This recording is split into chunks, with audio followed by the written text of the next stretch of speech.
हमारे भाई बहनों के द्वारा डिफरेंट प्रोफेशंस में सेवाएं प्रदान की जा रही हैं और लगभग 7,000 जो हैं हमारे सेंटर और सब सेंटर्स और गीता पाठशालाएं जो है इस सेवा में निरंतर कार्यरत हैं और लगभग 90 देशों में, जो कि एक अपने अंदर एक बहुत विशेष बात है कि इस प्रकार का एक स्टेटस है जो कि भारत में एक विश्वविद्यालय के रूप में जो यूनाइटेड नेशन में मिला है, एक कंसल्टेटिव स्टेटस के रूप में सेवाएं प्रदान की जा रही हैं। तो आज के कार्यक्रम को हम आगे बढ़ाएं, उससे पूर्व मैं अनुरोध करती हूं हमारी ब्रह्मा कुमारी बहनों को वो बैजेस के द्वारा हमारे आज के आदरणीय माननीय वक्ताओं का स्वागत करेंगे।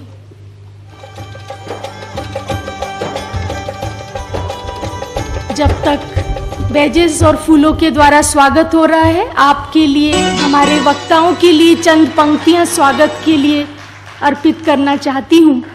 साथ में आप तालियां भी बजाते रहें।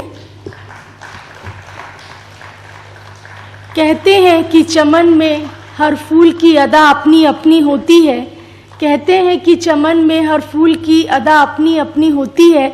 अगर इन फूलों का गुलदस्ता बना दिया जाए तो बात ही कुछ और होती है, कुछ बात ही और होती है। ऐसा ही एक गुलदस्ता हमारे मंच पर इन वक्ताओं के रूप में और आप सभी यहाँ पर जो बैठे हैं एक गुलदस्ते के रूप में, क्योंकि आप सभी भी समाज सेवा में जो हैं जुड़े हुए हैं। तो आइए आज के कार्यक्रम को आगे बढ़ाते हुए मैं अनुरोध करती हूँ, जैसा कि मैंने आपको बता रही थी कि ब्रह्मा कुमारीज को कई अवार्ड्स मिल चुके हैं और उसमें मुख्य रूप से यूनाइटेड नेशंस में हमें कंसल्टेटिव स्टेटस के रूप में इकोनॉमिक और सोशल काउंसिल में हमें एक बहुत ही आदरणीय पद प्राप्त है और हमें यूएन के द्वारा हमारी गतिविधियों को देखते हुए 1981, 1986 और 1987 में पीस मैसेंजर अवार्ड्स मिले। दादी प्रकाश मणि जी को भी सम्मानित किया गया। दादी प्रकाश मणि जी हमारे आदरणीय चीफ ऑफ ब्रह्मा कुमारीज हैं। इसी प्रकार ऑस्ट्रेलिया में भी 7 पीस मैसेंजर अवार्ड मिले। देश भर में अब तक और विश्व में कई गतिविधियां चल रही हैं, क्योंकि एक बात अलग हटकर जो आपको देखने को मिलेगी और हमारे मीडिया के भाई बहनों से भी हम बात कर रहे थे कि यहाँ पर जो आध्यात्मिकता है और राजयोग की शिक्षा दी जा रही है वो सामाजिक परिवर्तन के लिए प्रयत्नशील है। तो एक सामाजिक चेहरा, social face of Brahma Kumaris, जिसमें अलग अलग रूप में प्रमुख रूप से 17 प्रोफेशंस के विंग्स प्रभाग बने हुए हैं। आज हम कुछ मुख्य प्रभाग जो हैं उनके यहाँ पर हमारे आदरणीय नेशनल कोऑर्डिनेटर्स उपस्थित हैं। वो आपको संक्षिप्त में जो ये प्रभाग हैं उनकी क्या सेवाएं चल रही हैं उनके बारे में आपको अवगत कराएंगे। तो सबसे पहले मैं अनुरोध करती हूँ हमारे बीच उपस्थित भ्राता बीके राजू जी को। आप यहाँ पर कई वर्षों से समर्पित जीवन व्यतीत कर रहे हैं और अलग अलग जो कार्यक्रम होते हैं हमारे हेडक्वार्टर्स में, उसमें भी आप अपने विषय को लेकर अपने अनुभवी विचार प्रस्तुत करते रहते हैं और वर्तमान समय आप रूरल डेवलपमेंट विंग के हेडक्वार्टर कोऑर्डिनेटर हैं। भ्राता राजू जी।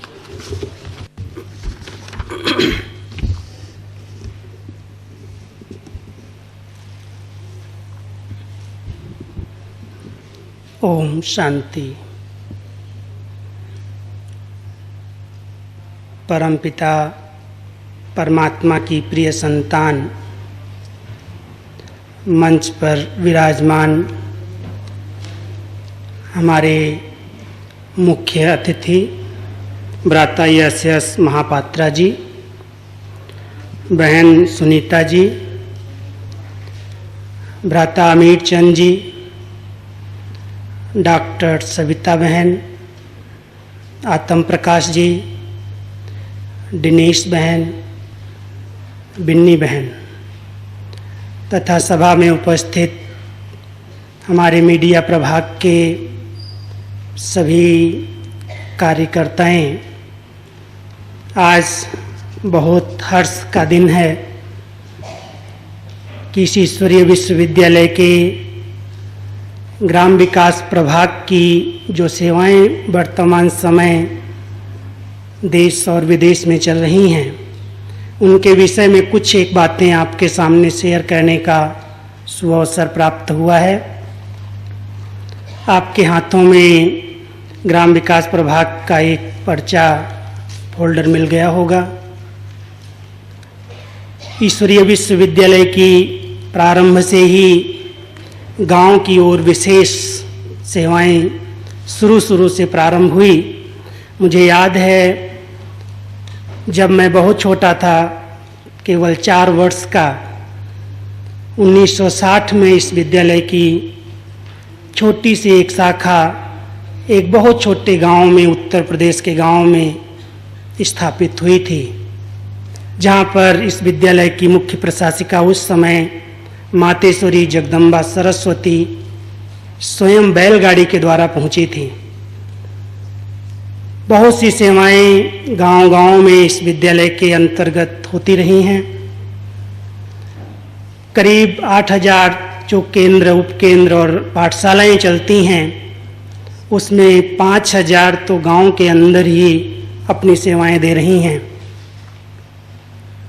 लेकिन इन सेवाओं में एक नया मोड़ तब आया जब इस विद्यालय के एजुकेशन रिसर्च फाउंडेशन की ओर से कुछ प्रभाग बनाए गए और उसमें भी 96 में ग्राम विकास प्रभाग का निर्माण हुआ।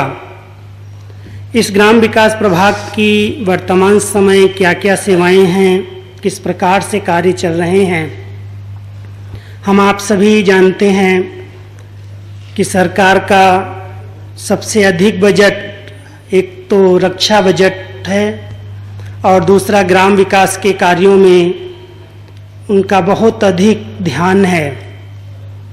लेकिन उन सभी योजनाओं को ठीक तरह से कार्यान्वित किया जाए, सरकार की सभी योजनाएं सफल हों और हमारे गांव का संपूर्ण विकास हो, इस प्रभाग ने उस ओर विशेष ध्यान दिया। जैसे भारत के अंदर श्वेत क्रांति, हरित क्रांति ने बहुत अच्छा स्थान प्राप्त किया है, भारत इसमें अभी अग्रणी हो गया है। लेकिन इन सब के बावजूद भी जो हमारे गांव का संपूर्ण विकास होना चाहिए, उसमें एक खुटती हुई, टूटती हुई कड़ी जिस ओर इस प्रभाग ने विशेष ध्यान दिया, वो है आध्यात्मिकता की। अगर आध्यात्मिक क्रांति भी साथ साथ आती है तो मानव आत्माएं जिनका चरित्र गिर रहा है, भले हमारा देश कितना भी विकास के कार्य कर ले, लेकिन जब तक उनके चरित्र को ऊंचा नहीं उठाया गया, तब तक वो विकास के कार्य सब अधूरे रह जाते हैं। 2 चीज़ें हम सबके ध्यान पर आई जब विशेष गांव की सेवाओं के निमित्त हमारा प्रभाग बनाया गया।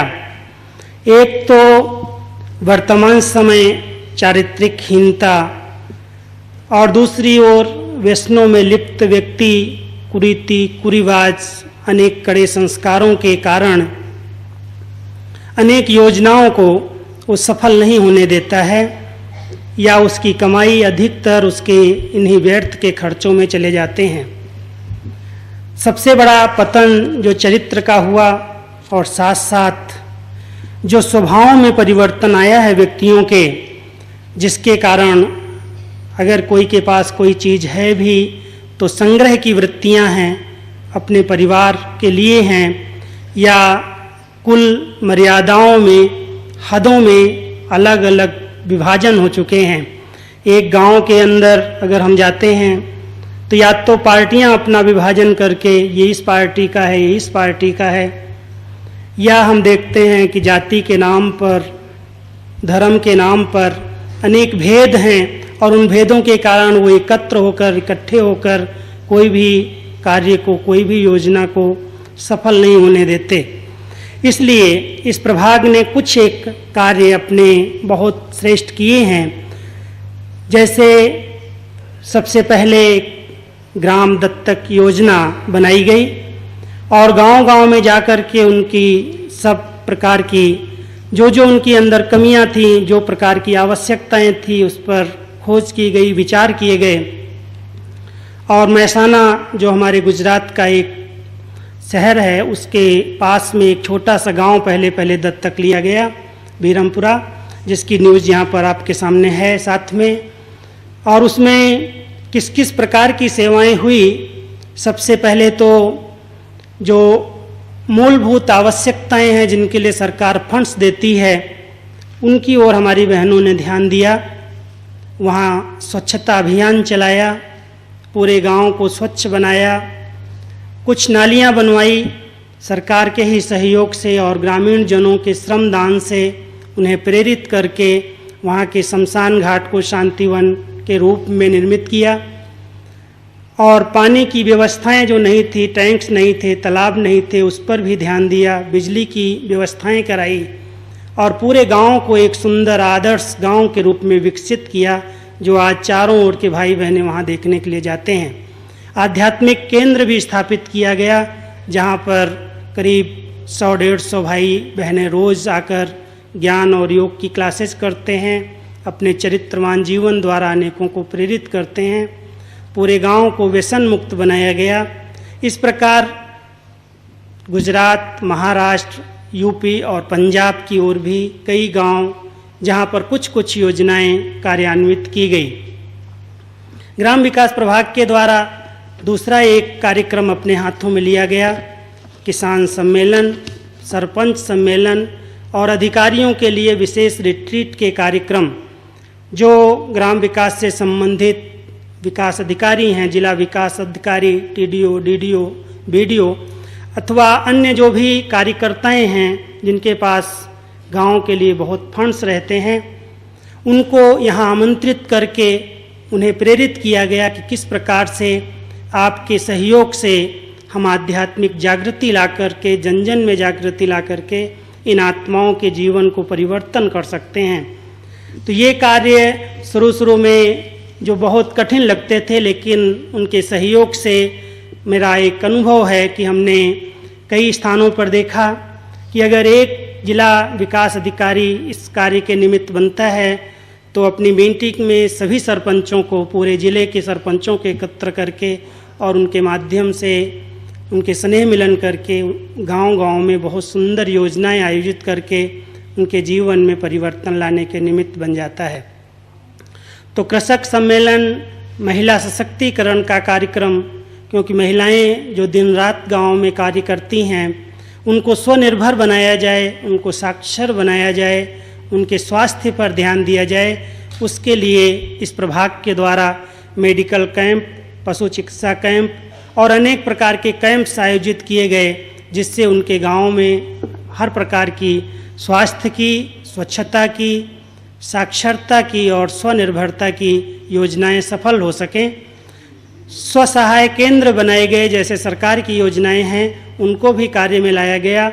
स्थान स्थान पर 20-20 माताओं को इकट्ठा करके उन्हें प्रेरित किया गया कि किस प्रकार अपनी बचत करके सरकार के, नाबार्ड के सहयोग से आप बहुत महान कार्य कर सकती हो, अपने पांव पर स्थिर हो सकती हो। इस प्रकार ग्रामीण महिलाओं को भी जागृत किया गया। साथ साथ एक बहुत सफल योजना इस विद्यालय की ग्राम विकास प्रभाग के द्वारा चली, जो अभियान के रूप में सारे भारत के अंदर अखिल भारतीय अभियान ग्राम विकास के निकाले गए। सबसे पहले हिमाचल प्रदेश से, कुल्लू से गोवा तक का एक अभियान निकला, जो 9 राज्यों से होते हुए, 9 प्रदेशों से होते हुए अनेक आत्माओं को गांव-गांव में, छोटे बड़े गांव में, कस्बों में जाके व्यसन मुक्ति का, स्वच्छता का, चरित्र उत्थान का, आध्यात्मिकता का पैगाम देते हुए ये गोवा में संपन्न हुआ। साथ साथ 2003 और 2004 में जो योजनाएं बनाई गई, पूरे भारत के अंदर सभी सेवा केंद्रों को इस प्रभाग के द्वारा संदेश भेजा गया कि आप सभी अपने अपने क्षेत्र में, अपने अपने स्थानों पर एक यात्रा के रूप में, अभियान के रूप में निकलें, अपनी गाड़ियों को सजा करके और सभी को एक पैगाम दें, वीडियो के द्वारा, टीवी के द्वारा उनको इस ईश्वरीय विश्वविद्यालय की सेवाओं से अवगत कराएं और उनके जीवन को चरित्रवान बनाएं। तो उस अभियान के अंतर्गत जो रिजल्ट निकली पिछले वर्ष हमने सम्मेलन में वो रिजल्ट सबके आगे प्रस्तुत की थी 2002 और 2003 में, जिसमें करीब 78,251 गाँवों में वो अभियान निकाले गए और 5,60,24,479 आत्माओं तक इस विद्यालय ने अपना संदेश पहुंचाया। 13,58,598 आत्माओं ने व्यसन मुक्ति के फार्म भरे और प्रतिज्ञाएं ली। इस प्रकार एक बहुत सफल योजना इस ईश्वरीय विश्वविद्यालय के ग्राम विकास प्रभाग द्वारा हुई। अनेक आत्माओं को प्रेरणाएं प्राप्त हुई। इसके साथ साथ प्रशिक्षण शिविर और राजयोग रिट्रीट जो यहाँ पर ग्रामीण कार्यकर्ताओं के लिए आयोजित किए जाते हैं, इस ज्ञान सरोवर परिसर में अभी भी इस वर्ष भी 26 जून से 30 जून तक एक सुंदर कार्यक्रम आयोजित किया गया है, जिसमें हम ऐसे कार्यकर्ताओं को आमंत्रित कर रहे हैं 600-700 की संख्या में यहाँ आकर के इस विषय को समझें और इस ईश्वरीय कार्य में सहयोगी बने। उसके लिए यहाँ रिट्रीट के कार्यक्रम रखे जाते हैं हर वर्ष और इस वर्ष भी रखा गया है। एक बहुत सुंदर कार्यक्रम हमारी दूध डेयरी के सहयोग से यहाँ संपन्न हुए हैं और हो रहे हैं। हम आपको बताते हुए हर्ष का अनुभव करते हैं कि गुजरात में अमूल डेयरी के एमडी चेयरमैन यहाँ पर आए थे और उनको इस प्रभाग की सेवाओं से जब अवगत कराया गया तो उन्होंने कहा हमारी मंडलियों, जो छोटी छोटी मंडलियाँ बनी हैं दूध इकट्ठा करने की, आप उनको ट्रेनिंग दें, क्योंकि आज हमको स्वच्छ दूध नहीं मिलता। दूध के क्षेत्र में हम नंबर 1 स्थान प्राप्त करके विश्व मार्केट में पहुंचना चाहते हैं, लेकिन स्वच्छता नहीं है और इनके जीवन में अभी तक बुराइयों की बुरी आदतें पड़ी हुई हैं। इसलिए इस विद्यालय से अनुरोध किया कि हम अपने ही खर्चे से इस मंडली के कार्यकर्ताओं को आपके पास भेजना चाहते हैं। करीब 4-5 वर्षों से सेवाएं चल रही हैं। 3,000-4,000 का ग्रुप हर वर्ष आता है और अभी तक हमने करीब 60,000 गाँव वालों को स्वच्छता के विषय में जनजागृति लाई है कि कैसे आप स्वच्छ दूध उत्पादन करके अपनी डेयरी को अपने श्वेत क्रांति में अपना योगदान दे सकते हैं। तो इस विद्यालय का जो शांति वन है वहाँ पर हर वर्ष 2 या 3 टन इस प्रभाग को मिलते हैं और उसके अंतर्गत जब 3 दिन के लिए ग्रामीण महिलाएं और ग्रामीण कार्यकर्ताएं मंडली की ओर से आते हैं तो हर गांव में ये ईश्वरीय संदेश भी जाता है और सबसे बड़ा परिवर्तन उनके जीवन से हमें ये देखने को मिलता, जो उनके अधिकारी कहते हैं कि जो ये लोग गाली दे करके फ़ोन पर बात करते, कभी मुख से अच्छे शब्द नहीं बोलते, वो आज हमको पहले पहले कहते हैं ओम शांति। तो एक बहुत बड़ा परिवर्तन उनके जीवन में उन्हें दिखाई देता है और इसके कारण इतनी डिमांड है कि वो कहते हैं कि हमारे जितने भी गांव के मंडलियां हैं पूरे गुजरात में, और गुजरात को देख करके अन्य प्रांत वाले भी डिमांड कर रहे हैं कि आप हमारे गाँव वालों को इतना सुंदर ट्रेनिंग दें जिससे उनके जीवन में परिवर्तन आए और इस प्रकार से ग्राम विकास के कार्यों में ये अपने योगदान दे सकें। तो ये ईश्वरीय विश्वविद्यालय के बहुत से प्रभाग हैं, हर प्रभाग अपने अपने कार्य कर रहा है, लेकिन संक्षिप्त में मैंने आपको इस ग्राम विकास प्रभाग की इन विधियों पर प्रकाश डाला। लेकिन इसका एक मुख्य उद्देश्य ये है कि उनके चरित्र का जरूर उत्थान हो, क्योंकि ये जो चरित्र बिगड़ रहा है, कितने भी विकास के कार्य हों, अगर हमारे देश से ये हिंसाएं खत्म नहीं हुई, ये अपहरण, ये बलात्कार के केस खत्म नहीं हुए, मनोवृत्तियाँ मनुष्य आत्माओं की नहीं बदली, तो उनका जीवन महान श्रेष्ठ नहीं बन सकता और निर्माण के कार्य जहाँ हैं वहीं ठहर जाएंगे या उसके नीचे चले जाएंगे। इसलिए सबसे पहले हम उनको प्रेरित करते हैं कि आप अपने जीवन को कैसे पवित्र, स्वच्छ, निर्मल बनाएं, दिव्य गुणों से अपने जीवन में दिव्यता लाएं, जिससे आपका जीवन भी श्रेष्ठ बने और आपके जो व्यर्थ के खर्चे हैं, जैसे आप बीड़ी पीते हैं, सिगरेट पीते हैं, शराब पीते हैं, तो आपका कितना धन व्यर्थ चला जाता है, इसको बचा लें तो आपका परिवार सुखी हो जाएगा, आपका समाज सुखी हो जाएगा और आप अपने एक श्रेष्ठ जीवन द्वारा अन्य आत्माओं की सेवा कर सकेंगे। इस प्रकार ये प्रभाग अपनी सेवाएं देता रहता है। इन्हीं शब्दों के साथ ओम शांति। बहुत बहुत धन्यवाद राजू भाई जी, आपने अपने प्रभाग की जानकारी सभी तक पहुंचाई। जैसा कि एक बात आपके सामने और स्पष्ट करना चाहूँगी कि आज का जो हमारा ओपन सेशन है, क्योंकि हमारे यहाँ सभी मीडिया के भाई बहनें यहाँ बैठे हुए हैं और मानवीय मूल्यों को लेकर कल से हम अलग अलग विषयों पर, वैल्यूज़ पर चर्चा कर रहे हैं। और प्रजापिता ब्रह्मा कुमारी ईश्वरीय विश्वविद्यालय, जैसा कि बताया कि आध्यात्मिकता के द्वारा समाज के अंदर मानवीय मूल्यों की स्थापना करना उसका एक प्रमुख उद्देश्य है। तो आज का जो ओपन सेशन है उसका मुख्य उद्देश्य यही है कि हम अलग अलग जो हमारे प्रभाग हैं उसमें से प्रमुख जो हमारे विंग्स हैं वो अपनी एक्टिविटी के द्वारा, जो कि प्रैक्टिकल में हो रही है, एक तो बहुत सारी बातें हम पढ़ते हैं लिखी हुई, लेकिन उसमें कुछ लोग उसको नहीं करते हैं, लेकिन ये सब बातें वो पहुंचाई जा रही हैं आपके समक्ष, जो कि समाज के उत्थान के लिए और साथ साथ मानवीय मूल्यों की स्थापना हो रही है। तो इस प्रकार का एक विषय जो कि प्रैक्टिकल रूप में सेवाओं से जुड़ा हुआ है, समाज से जुड़ा हुआ है और समाज के साथ साथ देश और देश के साथ विश्व, इस प्रकार की एक कड़ी को लिए हुए अब हम आगे बढ़ते हैं। मैं अनुरोध करती हूँ हमारे बीच उपस्थित डॉक्टर सविता से। डॉक्टर सविता हमारे यहाँ मुख्यालय में पिछले कई वर्षों से अपनी सेवाएं दे रही हैं समर्पित रूप से, और आप यहाँ पर प्रजापिता ब्रह्मा कुमारी ईश्वरीय विश्वविद्यालय की महिला प्रभाग की हेडक्वार्टर कोऑर्डिनेटर्स हैं। इस महिला विंग की जो भी सेवाएं हैं उनको अवगत कराएंगे। ओम शांति। मंच पर उपस्थित माननीय प्रबुद्ध वक्तागण तथा सभा में उपस्थित मीडिया वर्ग से जुड़े हुए हमारे भाई और बहनें, मुझे महिला प्रभाग की सेवाओं को आप तक पहुंचाने का सुअवसर प्राप्त हुआ है। महिला प्रभाग की स्थापना सन 1986 में हुई। वैसे तो ये ईश्वरीय विश्वविद्यालय अपनी स्थापना के समय से ही महिला प्रधान संस्था रही है।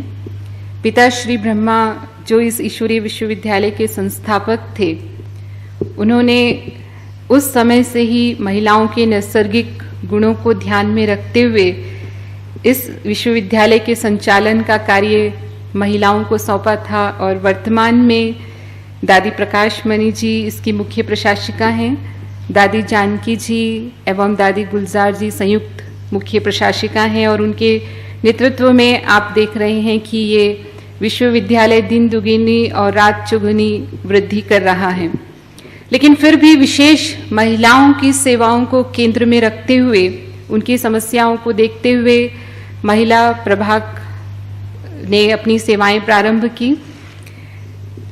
एक्चुअली जो आज समाज में महिलाओं की स्थिति है, ये देखा गया कि वो अपने कर्तव्यों एवं अधिकारों के प्रति उतनी जागरूक नहीं हैं।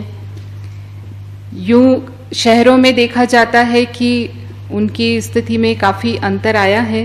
वो शिक्षित भी हुई हैं, उनके लिए अनेक सरकार ने कानून भी बनाए हैं, राजनीतिक एवं सामाजिक क्षेत्रों में उन्हें अनेक अधिकार भी प्राप्त हुए हैं। लेकिन फिर भी अनेक स्तरों पर आज भेदभावपूर्ण व्यवहार होता है, उनका शोषण भी किया जाता है। ऐसी चर्चा हमारे पूर्व वक्ता राजू भाई जी ने भी की। उनका उचित सम्मान एवं बराबर की भागीदारी नहीं है, और स्वयं महिलाएं भी अपने अधिकारों के प्रति पूर्णतया जागरूक नहीं हैं। तो जहाँ जहाँ इसकी कमी है उसके लिए ये महिला प्रभाग अनेक कार्यक्रम, सम्मेलन, सेमिनार, वर्कशॉप, राजयोग शिविर का निःशुल्क आयोजन करता है, और समय समय पर ग्रामीण इलाकों में महिलाओं में जागृति लाने के लिए अनेक अभियान निकाले जाते रहे हैं। पारिवारिक जीवन में सुख शांति के लिए मूल्य, इस विषय पर एक प्रशिक्षण कार्यक्रम यहाँ मुख्यालय में एवं अन्य अनेक स्थानों पर समय समय पर किया जाता है, जिसमें प्रशिक्षित होने वाली महिलाएं इस कोर्स के कुछ अंश या संपूर्ण रूप से इस कोर्स का अपने यहाँ के मोहल्ले, गांव में या सामाजिक आयोजनों में अनेक एसोसिएशनों में करवाती हैं और उससे पारिवारिक जीवन में स्वयं भी वो सुख शांति पूर्वक कैसे रहें एवं अन्य महिलाओं भी वो भी सुख शांति पूर्वक रह सके, इस तरह की शिक्षा उन्हें प्रदान की जाती है। और ये देखा गया है कि अगर एक महिला शिक्षित होती है, क्योंकि महिला परिवार की धुरी है, तो संपूर्ण परिवार पर उसका प्रभाव होता है और माता ही बच्चों की प्रथम गुरु भी होती है। तो इस लक्ष्य को लेकर के इस कोर्स का आयोजन किया जाता है और ऐसे 10 प्रशिक्षण कार्यक्रम जब से प्रभाग की स्थापना हुई है यहाँ आयोजित किए जा सके हैं। करीब 30 सम्मेलन 86 से लेकर के 2004 तक मुख्यालय में आयोजित हुए हैं, जिसमें लगभग 25,000 विशिष्ट वर्ग की महिलाओं ने भाग लिया है। इन सम्मेलनों में विशिष्ट वर्गों का प्रतिनिधित्व करने वाली महिलाओं को आमंत्रित किया जाता है, चाहे वो शिक्षा के क्षेत्र से हों, चिकित्सा के क्षेत्र से हों, व्यापार के क्षेत्र से हो या अन्य अनेक क्षेत्रों से जुड़ी हुई महिलाओं को आमंत्रित किया जाता है, क्योंकि उनका संपर्क अनेक महिलाओं के साथ होता है और वो जो प्रेरणा यहाँ से लेकर के जाती हैं उसके द्वारा वो अनेकों को प्रेरित करती हैं। भारत सरकार के द्वारा वर्ष 2001 को महिला सशक्तिकरण वर्ष घोषित किया गया था। तो इस वर्ष में भारत सरकार के इस कार्य को ही आगे बढ़ाने के लिए, उसे सहयोग देने के लिए ईश्वरीय विश्वविद्यालय के महिला प्रभाग द्वारा 9 देशव्यापी महाअभियान निकाले गए, जिसका प्रारंभ 11 सितंबर से बेंगलोर की राजधानी कर्नाटक की राजधानी बेंगलोर से किया गया और उसके पश्चात नागपुर, मुंबई, पोरबंदर, बरहमपुर, सिंगरौली, इलाहाबाद, कांगड़ा एवं वैष्णो देवी से भी अन्य 8 अभियान निकाले गए, जिन्होंने 2 मास तक की लंबी यात्रा की और प्रत्येक अभियान में 20 यात्री थे। इस अभियान का मुख्य उद्देश्य था कि महिला सशक्तिकरण के भारत सरकार के द्वारा घोषित 5 विषय नैतिकता, शिक्षा, स्वास्थ्य, सुरक्षा एवं शांति के अंतर्गत महिलाओं में आध्यात्मिक जागृति लाकर उनको स्वास्थ्य संबंधी नियमों की जानकारी देना, क्योंकि ये देखा गया कि महिलाएं अपने परिवार की देखभाल करते हुए स्वयं के स्वास्थ्य की देखभाल के प्रति लापरवाह हो जाती हैं, तो वो अपने आप को कैसे स्वस्थ रखें, ये ज्ञान, ये शिक्षा उन्हें दी गई। दूसरा, परिवार एवं समाज में सुख शांति स्थापन करने के लिए उनका योगदान क्या हो सकता है और कैसे हो सकता है, इसका उन्हें बोध कराया गया विभिन्न कार्यक्रमों के द्वारा। नारी शिक्षा को बढ़ावा देकर के उनके भीतर छुपी हुई शक्तियों को जागृत करना, उनके आत्मसम्मान को जागृत करना, इसके साथ साथ आध्यात्मिक शिक्षा को भी जोड़ा गया, क्योंकि आध्यात्मिक शिक्षा उन्हें आत्मिक स्तर पर ले जाती है और वो वास्तव में उन्हें उनके स्वमान को जागृत करके एक आत्मसम्मान पूर्वक जीवन जीने के लिए प्रेरित करता है। और स्वयं की सुरक्षा वो स्वयं कैसे कर सकती हैं, इस प्रकार के उपायों से भी उन्हें अवगत कराया गया। तो इस अभियान में लगभग 10,000 छोटे बड़े कार्यक्रम हुए, जो अनेक स्कूल, कॉलेजों, हॉस्पिटलों, क्लबों, महिला संगठनों, एसोसिएशनों एवं अन्य अनेक स्थानों पर हुए, जिसकी अनेक प्रेस कॉन्फ्रेंसेस भी हुई और स्थानीय समाचार पत्रों ने भी समय समय पर वो समाचार देकर के इस कार्यक्रम का लाभ, जो सम्मुख लाभ लेने वाली महिलाएं थी उनकी संख्या लगभग 12,25,000 रही, लेकिन समाचार पत्रों के माध्यम से ये काफी अधिक संख्या तक लाभ पहुंचा। और अभियान का समापन समारोह दिल्ली में ताल कटोरा स्टेडियम में 10 नवंबर को भव्य रूप से रखा गया। बहुत विशाल स्तर पर वो कार्यक्रम हुआ और उस कार्यक्रम में दिल्ली की गणमान्य महिलाएं, शीला दीक्षित जी जो दिल्ली की मुख्यमंत्री थी,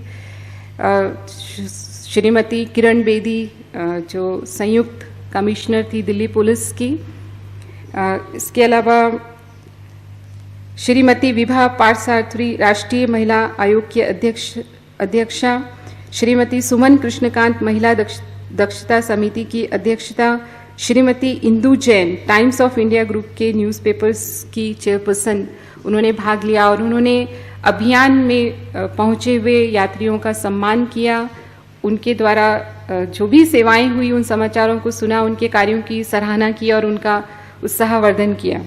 और अनेक सामाजिक संस्थाएं, गैर सरकारी एवं सरकारी संस्थाएं वहां उपस्थित थी। उन्होंने भी अभियान के यात्रियों का सम्मान किया, उन्हें अनेक मोमेंटोस प्रदान किए। अंतर्राष्ट्रीय महिला दिवस 8 मार्च को मनाया जाता है और इस उपलक्ष्य में न केवल देश के सेवा केंद्र बल्कि विदेश के भी सेवा केंद्र सम्मिलित होकर के पूरे देश में महिला संगठनों, एसोसिएशनों के साथ मिलकर या स्वतंत्र रूप से, यानी सरकार के साथ मिलकर या स्वतंत्र रूप से अनेक कार्यक्रम महिला के विषयों को लेकर के आयोजित करते हैं। और उसका पूरा समाचार सचित्र रूप से महिला प्रभाग की समाचार पत्रिका नारी शक्ति में दिया जाता है, ताकि इस संस्था से जुड़ी हुई सभी महिलाओं तक उसका लाभ पहुंचे।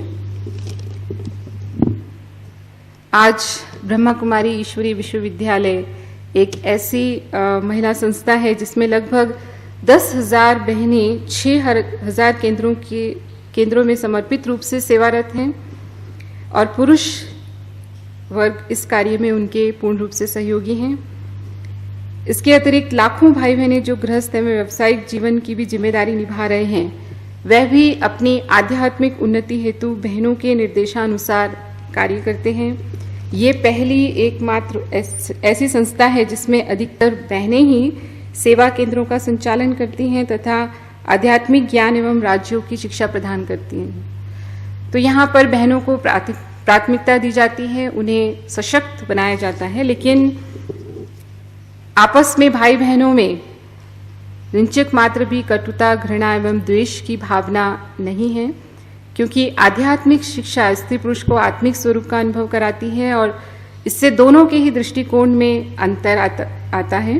वे एक दूसरे के प्रति समानता, सम्मान एवं स्नेह का भाव रखते हुए कार्य करते हैं और जो महिलाओं के प्रति शोषण, भेदभाव, पूर्ण व्यवहार, अत्याचार, अनाचार या दहेज आदि की समस्याएं हैं, वो स्वतः ही समाप्त होने लगती हैं। और ऐसे लाखों मिसाल इस ईश्वरीय विश्वविद्यालय में उपस्थित हैं। और ये स्पष्ट है कि महिलाओं की समस्याएं तब तक समाप्त नहीं हो सकती जब तक कि समाज में उनके प्रति दृष्टिकोण में परिवर्तन नहीं आता है। और ये परिवर्तन का कार्य ये ईश्वरीय विश्वविद्यालय एवं इसका महिला प्रभाग कर रहा है। तो इस रूप में समाज में महिलाओं के उत्थान में इसका विशेष योगदान है। मैं यहीं समाप्त करती हूँ। ओम शांति। बहुत बहुत धन्यवाद डॉक्टर सविता। आप सभी भी देख रहे होंगे कि अलग अलग क्षेत्रों से जुड़ी हुई सेवाओं का आप आनंद ले रहे होंगे।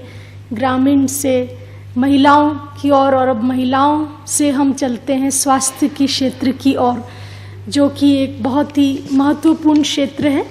और इस क्षेत्र में भी ईश्वरीय विश्वविद्यालय के द्वारा मेडिकल विंग के रूप में बहुत ही अच्छी सेवाएं दी जा रही हैं। अब मैं अनुरोध करती हूँ हमारे बीच उपस्थित डॉक्टर प्रेम मसन, आप सभी ने कल सुन भी चुके हैं, आप सेक्रेटरी हैं मेडिकल विंग के, आप एमडी हैं radiation oncologist eight global hospital. आप जो है मुख्य रूप से जो मेडिकल विंग के द्वारा हेल्थ अवेयरनेस कैंपेन्स निकलते हैं और जो सेवाएं चलती हैं उसमें आप वक्ता के रूप में, संचालन के रूप में सेवाएं दे रहे हैं। 1500 से भी अधिक लेक्चर्स आप दे चुके हैं विभिन्न कार्यक्रमों में। और जो भी ऑर्गेनाइजेशंस, अलग अलग बाहर की ऑर्गेनाइजेशंस हैं, उसमें भी आप लेक्चर्स प्रस्तुत करते रहते हैं। और आपने देखा होगा कि स्ट्रेस फ्री लिविंग में आपका अपना एक बहुत ही, हम कहें होल्ड के रूप में, आप अपना व्यक्तिगत जो अपना अनुभव है उसे व्यक्त करते ही रहते हैं। अब मैं अनुरोध करती हूँ आप मेडिकल विंग की सेवाओं के बारे में जानकारी देंगे। डॉक्टर प्रेम मसन। नमस्कार, ओम शांति। हमारे सभी प्रबुद्ध वक्तागण, स्टेज पर विराजमान और सभा में उपस्थित भाइयों और बहनों, हर एज मानव को कुछ देती आई है। अगर हम पहले देखें, एग्रीकल्चर रिवॉल्यूशन हुआ जिसको वाइट रिवॉल्यूशन कहा गया, फिर इंडस्ट्रियल रिवॉल्यूशन आया और आज 21वीं सदी में इंफॉर्मेशन रिवॉल्यूशन चल रहा है, आईटी का युग है। पर इसके बाद क्या होगा, इसके ऊपर काफ़ी चर्चा चल रही है। और एक बहुत अच्छे ऑथर पीटर ड्रकर, जो कि मैनेजमेंट का गुरु है, उसने कहा कि 21वीं सदी में सबसे बड़ा हथियार मानव को जो मिलेगा और है, वो है it will be A game of choice, कि हर व्यक्ति अब नॉलेज मास्टर के साथ विजडम मास्टर बनता जाएगा और विजडम के लिए चाहिए कॉन्शियसनेस। इसी ऑथर ने अपनी लेटेस्ट किताब में लिखा कि लाइफ का अर्थ है discipline, definitely, vision, passion, emotion, पर इन 3 चीजों के साथ साथ सबसे इंपॉर्टेंट फैक्टर इस सदी के लिए उसने कहा कॉन्शियसनेस। अगर कॉन्शियसनेस ठीक है तो डिसिप्लिन, विजन, पैशन ठीक रीति काम करता है। अगर कॉन्शियसनेस ठीक नहीं है तो तीनों कहीं भी पॉजिटिव या नेगेटिव डायरेक्शन में जा सकते हैं, जो हम सभी देखते हैं। हिटलर बना, वहीं मदर टेरेसा बनी, क्योंकि कॉन्शियसनेस गवर्न कर रहा था। तो 21वीं सदी को उसने कहा it will be a age of consciousness, और कॉन्शियसनेस अब हेल्थ के फील्ड में भी आ गया। हेल्थ का जो मॉडल था, हमारा पहला मॉडल था एलोपैथिक सिस्टम में, डॉक्टर लुइस पोस्चर और रॉबर्ट कोच का था, जिसमें उन्होंने कहा कि किसी भी बीमारी का कारण bacteria, virus, germs, structural defect है। पर धीरे धीरे जब रिवॉल्यूशन आया, 21वीं सदी में पहुंचे, तो अभी कई बीमारियों का कारण न बैक्टीरिया है, न वायरस है, न जीन्स है, न स्ट्रक्चरल डिफेक्ट है। अब वो कह रहे हैं इनके साथ कुछ और फैक्टर हैं, और जिसको वो लोग कह रहे हैं पर्सनालिटी फैक्टर्स हैं, इन्वायरमेंटल फैक्टर्स हैं। और उसी डॉक्टर ने बहुत अच्छा कहा, genes are loaded guns, life style is the trigger. Genes हम सभी में हैं, पर उसका एक्सप्रेशन होना, म्यूटेशन होना डिपेंड करता है लाइफ स्टाइल से। इसीलिए 21वीं सदी को कहा जा रहा है शायद it will be the age of wellness. हम सभी जानते हैं वर्ल्ड में 2 ट्रिलियन डॉलर बिजनेस हुए। पहला $1 ट्रिलियन बिजनेस हुआ 1908 में, जब फोर्ड ने अपनी कार इंट्रोड्यूस की। जब हेनरी फोर्ड की कार इंट्रोड्यूस हुई 1908 में, तो ऑटोमोबाइल इंडस्ट्री ने $1 ट्रिलियन बिजनेस किया। दूसरा $1 ट्रिलियन बिजनेस हुआ 1981 में, जब IBM ने अपना कंप्यूटर इंट्रोड्यूस किया। अब तीसरा $1 ट्रिलियन जो प्रिडिक्ट कर रहे हैं इकोनॉमिस्ट की क्या होगा, और वो मेरे ख्याल से, और जो वो लोग भी प्रिडिक्ट कर रहे हैं, it will be the revolution of wellness revolution.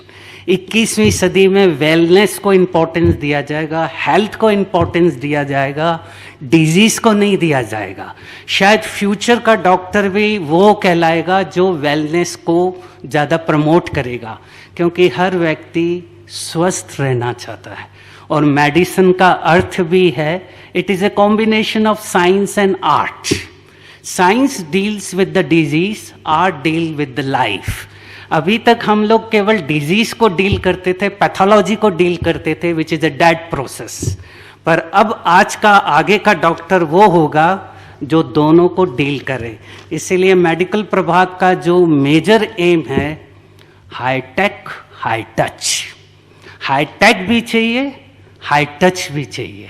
अगर केवल हम हाई टेक रह गए तो आने वाले समय में शायद कोई पेशेंट जब हॉस्पिटल में आएगा कहेगा, सर मेरा कोरोनरी ब्लॉक है हार्ट में, मैं अपना हार्ट और कोरोनरी आर्टरी आपको देके जा रहा हूँ, इसको क्लीन कर देना, मैं शाम को कलेक्ट कर लूँगा। पर ऐसा होगा नहीं। इसका अर्थ है कि हाई टच भी चाहिए। मेटाबायोलॉजिकल यानी बायोलॉजी हमारी गवर्न होती है हमारी साइकी से। इसलिए कई बीमारियों का कारण ये कहा जा रहा है कि हमारी पर्सनालिटी फैक्टर, जिसमें कल मैंने बताया type A personality, second is a non expressive personality, third is loss of meaning. ये सबसे मेजर फैक्टर होता जा रहा है कि अगर जीवन में कोई मीनिंग नहीं है तो डिप्रेशन बहुत कॉमन होता जा रहा है, which will be the hallmark of coming years, जो WHO ने प्रेडिक्ट किया है।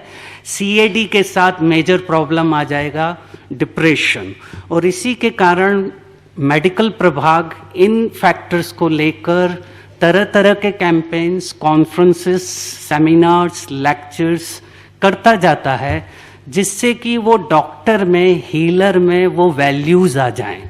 वैल्यूज़ एक डॉक्टर के लिए सबसे अच्छी रहती है listening attitude.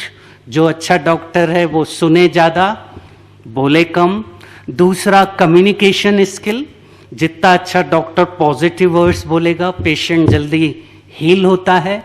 Compassion and love, सबसे ज़्यादा हीलिंग इमोशन जो लाइफ में मैंने देखा, हेल्थ फील्ड में देखा, love. Love is a healing emotion, और इनको हम लोग उन लोगों को कन्वे करते मैसेजेस के द्वारा। और आपने यहाँ भी सीखा कि आत्मा के जो 7 गुण हैं वो ही हम हैं, और वो ही मेरा मेडिकल प्रोफाइल है। जो मेरा सोल प्रोफाइल है वही मेरा हेल्थ प्रोफाइल है।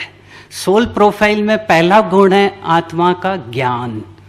ज्ञान जुड़ा हुआ है ब्रेन से, नर्वस सिस्टम से। अगर मेरा नॉलेज, इंफॉर्मेशन, ज्ञान अच्छा है तो मेरा नर्वस सिस्टम का नेटवर्क अच्छा काम करेगा। Billion cells are there, trillion connections are there. हर विचार एक ऊर्जा को लेकर शरीर में जाता है। एक कोशिका में 6 ट्रिलियन रिएक्शंस 1 सेकंड में होती जाती है। तो मेरा हर विचार बॉडी के कई रिएक्शंस पैदा करता है। तो ज्ञान चाहिए ब्रेन को। फेस को चाहिए सोल प्रोफाइल का दूसरा गुण प्योरिटी, क्लियरिटी इन थिंकिंग, अंदर बाहर ठीक। अगर अंदर बाहर मैं क्लियर हूं तो मेरा फेस चमकेगा, आईज में ब्राइटनेस रहेगी।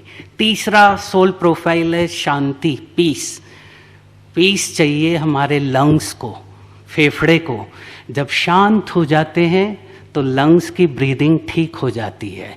इसीलिए आजकल ब्रीदिंग एक्सरसाइज क्यों कराई जाती है? क्योंकि कहीं ना कहीं व्यक्ति अशांत है तो कार्बन डाइऑक्साइड अंदर ही अंदर रिटेन हो जाती है और उसके कारण एनॉक्सिया होता है। एनॉक्सिया के कारण म्यूटेशन होता है और बीमारी होती है। इसलिए आजकल ह्यूमन बीइंग को सांस लेना भी सिखाया जाता है। पर अगर हम शांत हो जाते हैं तो ब्रीदिंग नेचुरल रिदमिक रहेगी। इसीलिए इंडियन माइथोलॉजी में कहा गया सांसों श्वास हमारी जिंदगी लिखी हुई है। पर आज टेंशन के कारण आदमी की सांस भी जल्दी जल्दी चल रही है, क्योंकि वनडे मैच खेल रहा है तो सांस भी जल्दी जल्दी कर रहा है और जल्दी जल्दी ऊपर जाना चाहता है। तो जितनी कम सांस उतना ज़्यादा मैं जीऊँगा। चौथा सोल प्रोफाइल लव। हृदय को क्या चाहिए? प्यार। अगर प्यार जिंदगी में है तो हार्ट की डिजीज होने के चांसेस कम रहेंगे। पांचवा आते इंटेस्टाइन, स्टमक को चाहिए खुशी।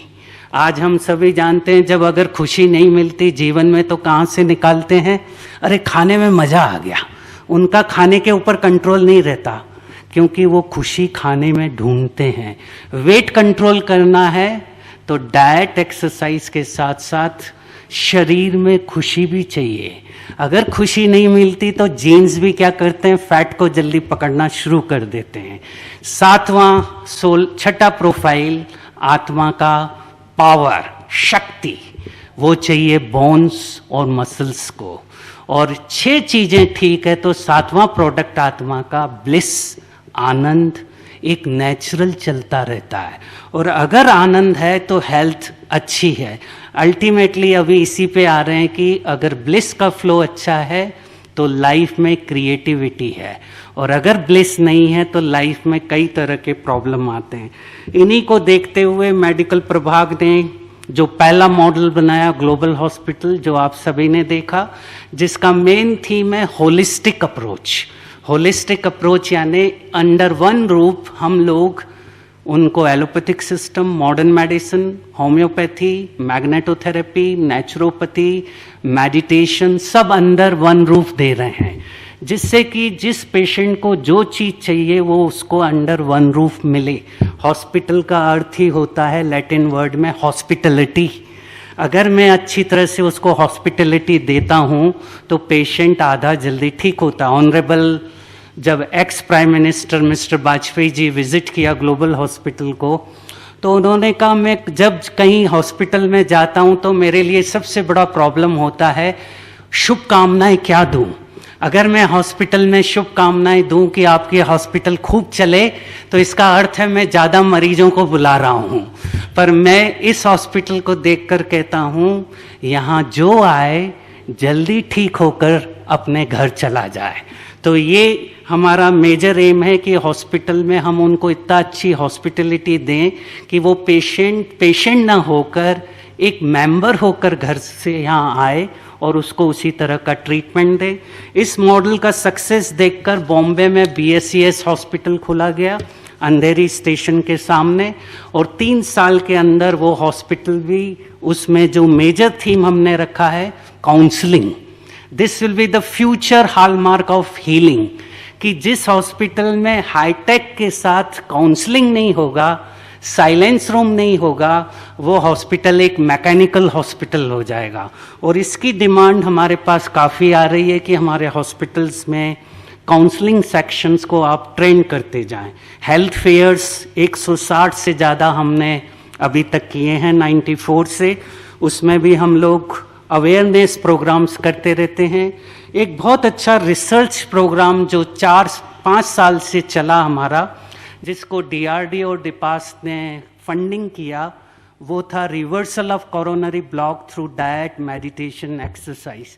इस प्रोजेक्ट के इतने अच्छे रिजल्ट मिले कि ऑनरेबल प्रेसिडेंट ने कहा कि इसको आप पूरे इंडिया में अच्छी तरह प्रोपोगेट करो, क्योंकि हम सभी जानते हैं कि हम इंडियंस में सबसे ज़्यादा बीमारी होने के चांसेस कोरोनरी आर्टरी डिजीज़ और डायबिटीज़ के हैं, क्योंकि हमारे जीन्स कुछ ऐसे हैं। और ये प्रोजेक्ट हमारा अभी तक चल रहा है, ऑनगोइंग प्रोग्राम है, जिसमें हम हस्बैंड वाइफ को बुलाते हैं, उनको ट्रेन करते हैं। साथ ही साथ डायबिटीज़ के भी प्रोग्राम्स हम कंटिन्यू करते रहे हैं पूरे इंडिया में। करीब 100 से ज़्यादा डायबिटीज़ प्रोग्राम कर चुके हैं, 10,000 से ज़्यादा लेक्चर, सेमिनार, कॉन्फ्रेंसेस कर चुके हैं। व्यसन मुक्ति के भी प्रोग्राम्स हम ऑनगोइंग करते रहते हैं। भुज में जब प्रॉब्लम आया तो उस समय एक हॉस्पिटल गुजरात गवर्नमेंट को बनाकर ग्लोबल हॉस्पिटल ट्रस्ट ने दिया। अभी जब सुनामी प्रॉब्लम आया तो वहाँ भी एक मोबाइल वैन के द्वारा हेल्थ फैसिलिटी चल रही है, और करीब 80 लाख से ज़्यादा फाइनेंशियल एड सुनामी के समय की। अंत में मैं ये कहूँगा, 1 गुना खाना खाइए, 2 गुना पानी पीजिए, 3 गुना एक्सरसाइज करिए, 4 गुना हंसिए। Laughter is the best medicine. जितना हंसेंगे बॉडी में एंडोर्फिन्स अच्छे निकलेंगे। Seriousness is a pathology, humour is a physiology. तो 4 गुना हंसिए, 5 गुना काम करिए, और 6 गुना उस परमात्मा को याद करिए जिसने हम सभी को यहाँ एक्टिंग करने के लिए भेजा है। जितना हंसते हंसते एक्ट करेंगे उतना हम नेक्स्ट बर्थ भी अच्छा रहेगा। एक ऑथर ने कहा, life is a death, death is a rebirth, and wise person is one who is beyond the clutches limitation of both. जिंदगी और मौत से हम डरे नहीं, उसको अच्छी तरह जीते हुए इतना अच्छी तरह जिए कि मेरे जाने के बाद लोग मुझे हंस के विदाई दें, रो के विदाई नहीं दें, हंसते हुए विदाई दें। जो चाइनीज मिस्टिक का लास्ट जोक दे के ख़त्म करता हूँ। 3 मिस्टिक थे, वो हमेशा हंसते रहते थे, जहाँ जाते थे लोगों को हंसाते थे। एक बार उसमें से एक मिस्टिक की डेथ हो गई, तो लोगों ने सोचा अब दूसरे 2 रोना शुरू कर देंगे, पर दोनों और खूब हंसने लगे। तो लोगों ने पूछा, आप क्यों हंस रहे हो? बोला कि हमारी कंपटीशन थी कि पहले कौन जाएगा, ये पहले चला गया, इसने मैच जीत लिया, इसलिए हम उसको हंसते हुए विदाई दे रहे हैं।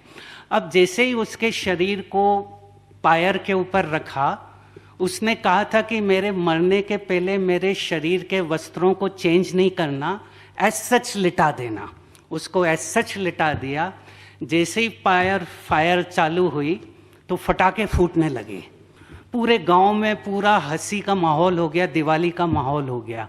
उसने क्या किया था, उसको पहले ही पता लग गया था मैं छोड़ने वाला हूँ शरीर, तो कपड़ों के अंदर उसने फटाके छिपा दिए थे कि मेरे जाने के बाद भी कोई रोए नहीं, हंसते हुए मुझे विदा दे। लास्ट का सेंटेंस है कर्नल चोपड़ा का। डॉक्टर दीपक चोपड़ा के फादर यहाँ आए थे और डॉक्टर दीपक चोपड़ा भी आ चुके हैं।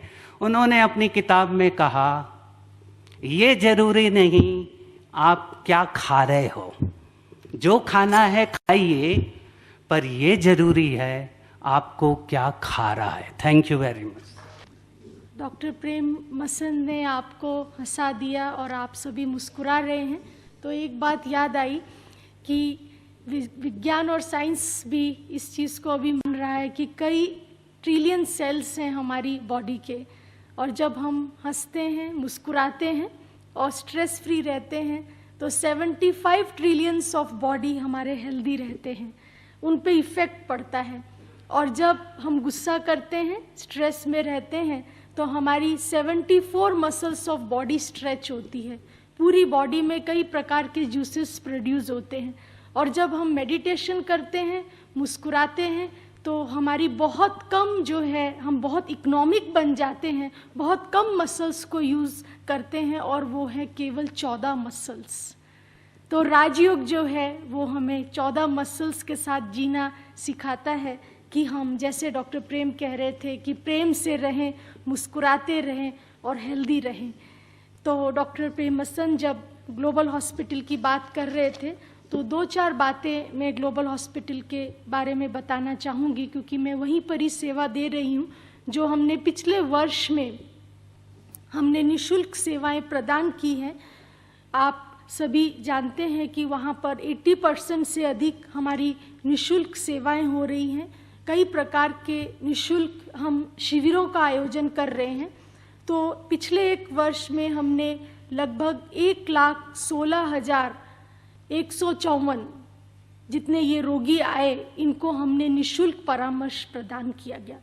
और साथ ही साथ ग्रामीण क्षेत्रों में, क्योंकि हमने 16 विलेजेस को अडॉप्ट किया हुआ है, इन 16 विलेजेस में हम पूर्ण रूप से निःशुल्क इलाज करते हैं। न केवल इलाज की बात है, लेकिन उन्हें वहाँ से लाना और लेकर जाना, वापस छोड़ना उनको ऑपरेशन के बाद, ये सभी सेवाएं हमारे जो है विलेज आउटरीच के द्वारा चल रही हैं। साथ ही साथ इससे जुड़ा हुआ है, हमने पिछले 1 वर्ष से कम्युनिटी सर्विस प्रोजेक्ट चलाया है, जिसको हम कहते हैं घूमता फिरता दवाखाना। एम्बुलेंस जो कि गांव में जाती है, वहाँ पर रोगियों को निःशुल्क जो है वो दवाइयाँ देती है और उनका इलाज करती है। इस एम्बुलेंस में हर समय एक डॉक्टर और उनके साथ में असिस्टेंट्स रहते हैं। तो इस प्रकार इस प्रोजेक्ट के द्वारा जो है करीब 15,933 रोगियों को लाभ मिला। नेत्र के क्षेत्र में हमने बहुत अग्रणी कार्य किए हैं, क्योंकि ये पूरा क्षेत्र ऐसा है, 50 गांव हैं, पूरे डिस्ट्रिक्ट में कोई भी आँखों से रिलेटेड कोई हॉस्पिटल नहीं है।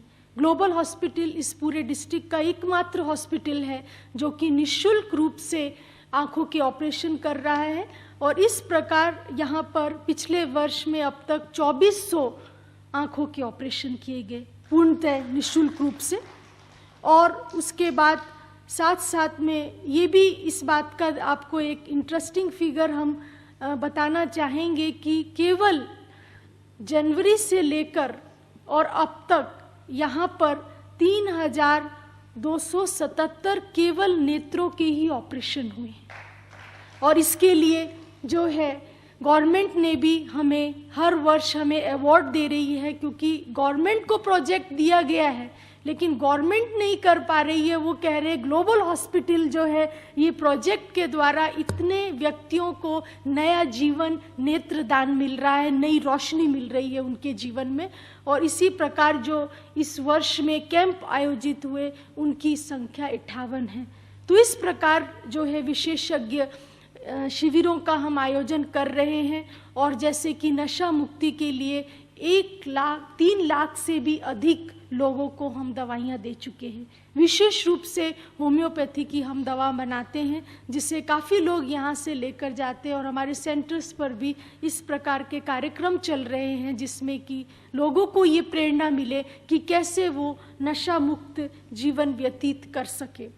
और साथ ही साथ यहाँ पर डॉक्टर प्रेम ने आपको ऑलरेडी बताया इसके बारे में कि हृदय रोगियों के उपचार के लिए कार्यक्रम चल रहे हैं। और विशेषज्ञ जो खास स्वीडन, जर्मनी और यूके से भी वर्ष भर हमारे पास आते ही रहते हैं और ये आकर हमें सर्जरीज करते हैं, जिसमें कि क्लेफ्ट लिप, आप सभी को जो लीफलेट्स मिले हैं उसमें एक ही लीफलेट है जिसके अंदर डिटेल्स सारी दी हुई है। मैं अधिक आपका समय नहीं लेती हूँ, लेकिन आप सोच सकते हैं कि ऐसे क्षेत्र में जहाँ की आसपास आदिवासी लोग रहते हैं और वो सोच भी नहीं सकते कि इस प्रकार जैसे कि प्लास्टिक सर्जरी, जो कि यहाँ से जो है होंठ और तालू कट जाते हैं, जिसकी कि बड़े शहरों में 50,000 से भी अधिक कभी कभी जो है इसका शुल्क होता है, जबकि विदेश के डॉक्टर करते हैं। तो ऐसे करीब हमने 200 बच्चों के निःशुल्क ऑपरेशन किए हैं प्लास्टिक सर्जरी के। तो इस प्रकार से ग्लोबल हॉस्पिटल का ये लक्ष्य है कि अधिक से अधिक लोगों तक हम पहुँचें और इन ग्रामीण आदिवासी क्षेत्रों में हम निःशुल्क सेवाएं दे सकें। अभी हम स्वास्थ्य से हम बढ़ते हैं युवा वर्ग की ओर, क्योंकि आप सभी जानते हैं कि हमारी वर्तमान पीढ़ी जो है वो युवा पीढ़ी अधिक संख्या में हमारी जनरेशन जो है भारत की यूथ जनरेशन है। और इस प्रभाग द्वारा जो सेवाएं हो रही है उनकी प्रस्तुति करने जा रहे हैं हमारे बीच उपस्थित आदरणीय आत्म प्रकाश भाई जी। आप हेडक्वार्टर कोऑर्डिनेटर हैं, आप स्वयं भी एक बहुत बड़ी प्रतिभा है, आप गोल्ड मेडलिस्ट रहे हैं और आपको बताना चाहेंगे कि कैसे एक हम कहें कि एक सेवा का और शिक्षा का संयोजन है। आप देखते हैं जो भी स्वीट्स आप खाते हैं, यहाँ पर मीठा बोलो भी और मीठा खा भी रहे हैं यहाँ पर प्रसाद के रूप में। तो आत्म प्रकाश भाई उस स्वीट्स डिपार्टमेंट के इंचार्ज भी हैं, हेड भी हैं। तो आइए यूथ एक्टिविटीज़ की गतिविधियों को आत्म प्रकाश भाई प्रस्तुत। मंच पर उपस्थित महानुभाव तथा सभा में उपस्थित मेरे भाइयों तथा बहनों, मुझे युवा प्रभाग के द्वारा जो सेवाएं की गई हैं उसको आपके सामने रखने का सौभाग्य मिला है। समाज के विभिन्न वर्गों में युवा वर्ग अपना ही महत्व रखता है। किसी भी समाज के भविष्य का आधार युवा वर्ग ही होता है। आज जहां एक तरफ युवा वर्ग दिन 2 गुना रात 4 गुना अपनी बहुमुखी प्रतिभा के विकास की दौड़ में आगे बढ़ रहा है, वहाँ प्रैक्टिकल जीवन की कुछ प्रैक्टिसेस से वह कॉम्प्रोमाइज नहीं कर पा रहा है। उसके पास कुछ स्वप्न हैं, कुछ तमन्नाएं हैं और उसे पूरे करने की क्षमता भी उसके पास है, सक्षम है वो, लेकिन समाज की वर्तमान समस्याएं उसकी नैतिक हिम्मत तोड़ देती है। फलस्वरूप या तो वह स्वयं को असुरक्षित महसूस करता है या विकृत बन हिंसात्मक तरीके अपना विरोध प्रकट करता है। यह परिस्थिति वास्तव में स्वस्थ समाज का लक्षण नहीं है, लेकिन धुंधले भविष्य का सूचक है। जीवन की कुछ समस्याएं ऐसी हैं जिन्हें हिंसात्मक प्रतिकार करने के अलावा अन्य तरीकों से भी हल किया जा सकता है। जैसे उदाहरण के तौर पर फ्रस्ट्रेशन जैसी अवस्था में युवाओं को योग्य दिशा निर्देशन की आवश्यकता होती है।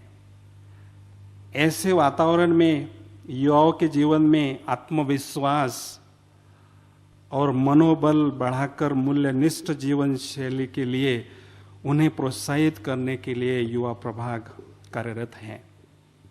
दूसरी बात, आज के विश्वविद्यालय युवाओं को डिग्रियों से विभूषित जरूर कर रहे हैं, लेकिन केवल किताबी डिग्रीधारी वास्तविक जीवन में निष्फल होते हुए अधिकतर पाए जाते हैं।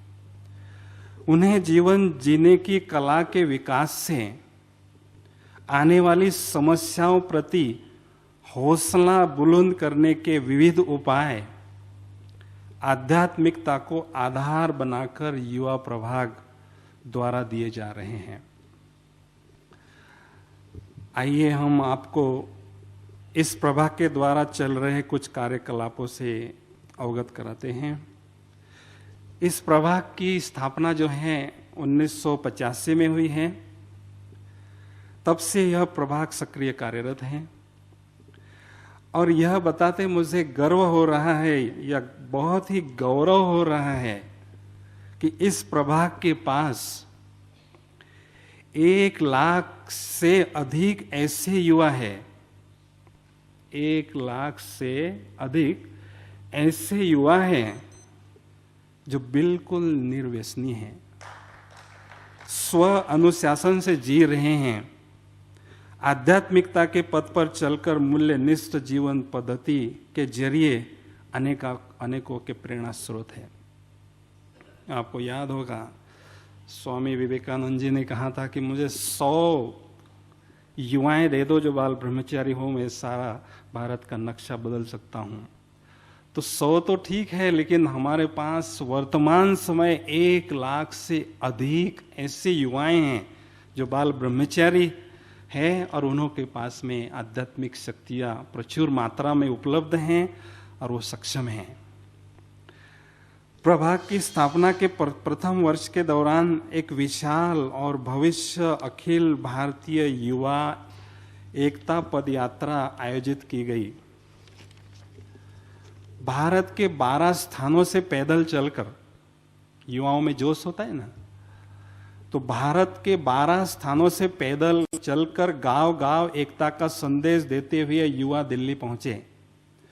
फलतः कई स्थानों पर सेवा केंद्र खुले, जिससे बड़ी संख्या में युवाओं ने व्यसन और बुरी आदतें छोड़ नवजीवन प्राप्त किया।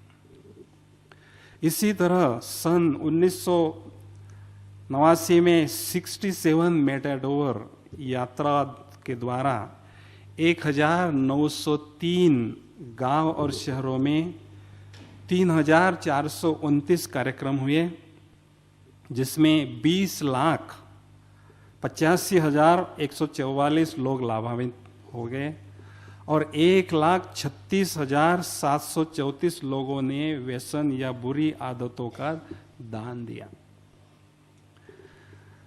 सन 1993 में 9 स्थानों से साइकिल यात्रा निकाली गई, जिसके द्वारा 3009 स्थानों पर कार्यक्रम हुए और विशेष रूप से अनेक धार्मिक संगठन और राजकीय पक्षों को एक मंच पर लाकर सद्भावना की वार्ता की गई।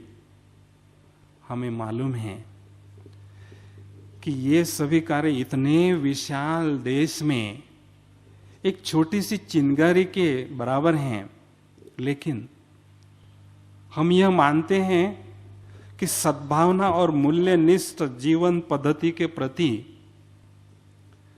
विश्वास का बीज बोने का यह कार्य भविष्य में जरूर वृक्ष बनकर फलदायी होगा। इस प्रकार शिक्षा के क्षेत्र में भी बहुत कार्य हुए हैं। अब तक अनुभव में यह पाया है, स्कूल और कॉलेज के छात्रों के बीच प्रवचन माला, ट्रेनिंग कैंप्स, स्पर्धाएं आदि उन्हें प्रभावित करने का सक्षम माध्यम है। प्रभाग के द्वारा सकारात्मक परिवर्तन, व्यक्तित्व विकास, परीक्षा के भय से कैसे बचें, क्योंकि आजकल के युवाओं को फियर ऑफ एग्जामिनेशन बहुत अच्छी तरह से मात्रा में दिखाई देता है।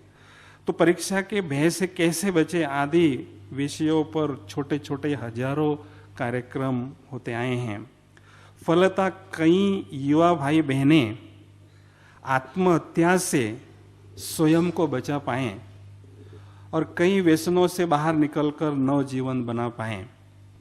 तो कुछ ऐसे भी युवा हैं जो अपने संबंधों को सुधार कर अपने पारिवारिक जीवन को सुखद बना पाएं। इसके अलावा राष्ट्रीय स्तर पर युवा महोत्सव की श्रृंखला भी सन 1997 से शुरू की गई। भारत के सभी विश्वविद्यालयों और युवा संस्थाओं से युवाओं को निमंत्रित किया गया जाता है।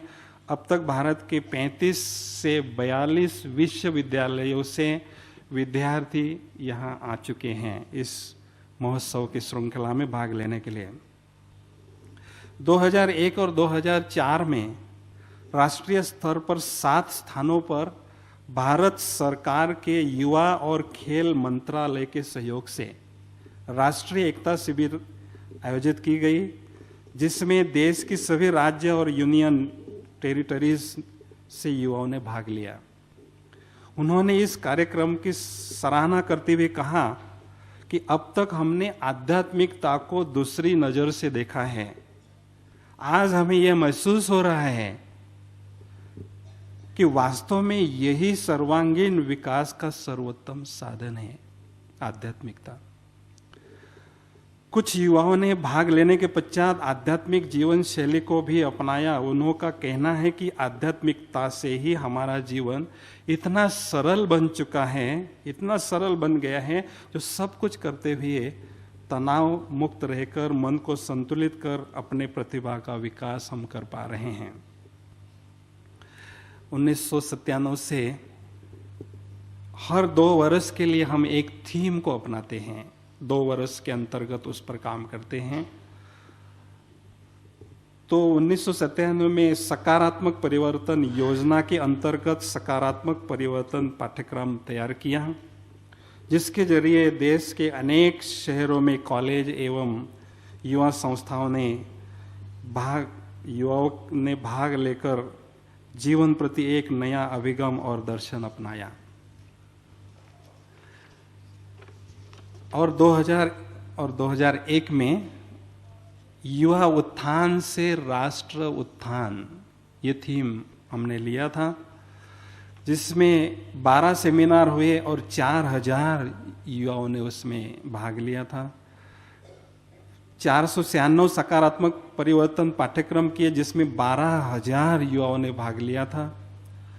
55 युवा सशक्तिकरण शिविर में लगभग 15000 युवाओं ने भाग लिया था। 121 वैल्यू वर्कशॉप ने 1500 लोगों को लाभान्वित किया था। 15 साइकिल यात्राएं हुई थी, जिसमें 10 स्थानों में झुग्गी झोपड़ियों में भी कार्यक्रम हुए, क्योंकि जो स्लम एरिया होता है वहाँ ऐसी बातें पहुँचाना थोड़ा कठिन होता है। फिर भी जो युवाएं हैं वहाँ पर भी जाकर उन्होंने यह आध्यात्मिकता का प्रकाश फैलाया। सन 2002 में इस विश्वविद्यालय से जुड़े हुए 5000 युवाओं का एक रैंडम सर्वे किया था, 5000 युवाओं का। तो इस विद्यालय से जुड़ने के बाद कुल 364 ने तंबाकू छोड़ा, 345 ने स्मोकिंग छोड़ा और 180 ने ड्रग छोड़े और 1176 ने अश्लील फिल्म या अश्लील साहित्य पढ़ना छोड़ा और 1071 ने मांसाहार बंद किया और 667 ने ब्रह्मचर्य व्रत को अपनाया। अन्य के पास कोई आदत नहीं थी। तो अभी 2003 और 2000 का थीम था स्वच्छ, स्वस्थ और स्वर्णिम भारत। स्वच्छ, स्वस्थ और स्वर्णिम भारत, जिसके अंतर्गत स्वच्छता एवं स्वस्थता तथा स्वर्णिम भारत के लिए मूल्य लक्षी कार्यक्रम किए गए। अभी वर्षांत होने के कारण आंकड़े एकत्रित किए जा रहे हैं। अभी इस वर्ष का थीम हमारा है स्ट्रेंथन यूथ सर्व नेशन। युवा को सशक्त बनाएं और देश की सेवा करें, क्योंकि किसी भी देश की धरोहर उसका युवा धन ही होता है। अगर उसे योग्य दिशा में मार्गदर्शन किया तो उसकी शक्तियों के सकारात्मक उपयोग का आयोजन करके उसको नकारात्मकता के वेस्टेज से बचाकर समाज उपयोगी कार्यों में सफल किया जा सकता है। तो इसी वर्ष इस लक्ष्य को सामने रख विविध कार्यक्रम हम कर रहे हैं। तो एक मैं अंत में बताना बात चाहूँगा आपको कि युवा जो होता है वो अपने उम्र के आधार से नहीं होता है, चाहे उसकी उम्र कितनी भी हो, लेकिन उसका अगर दिल जवां है तो वो हमेशा ही युवा कहलाता है।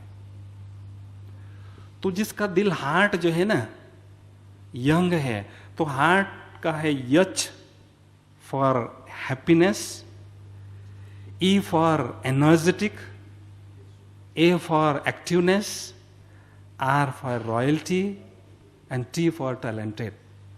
तो इस प्रकार से अगर हमारा हार्ट है तो हम हमेशा ही युवा रह सकते हैं और अपने जीवन में बहुत अच्छी तरह से सर्वांगीण विकास करके औरों को भी लाभान्वित कर सकते हैं। ओम शांति। धन्यवाद। बहुत बहुत धन्यवाद आत्म प्रकाश भाई जी। अब यूथ से हम चलते हैं शिक्षा की ओर। एक ओरिएंटल सेइंग है कि if you have a vision of 1 year, अगर एक ही वर्ष के बारे में आप कुछ सोचते हैं तो फूल लगाइए, plant flowers. If you have vision of 10 years, plant trees. If you have vision for eternity, for longer and longer time, cultivate good people. तो ऐसे लोग जो कि एक से दूसरे तक एक प्रकाश फैलाते जले, जैसे कि एक दीपक से दूसरा दीपक जलता है, इसमें शिक्षा का एक बहुत ही महत्वपूर्ण योगदान है। तो मैं आमंत्रित करती हूँ हमारे बीच उपस्थित सिस्टर डिनीस।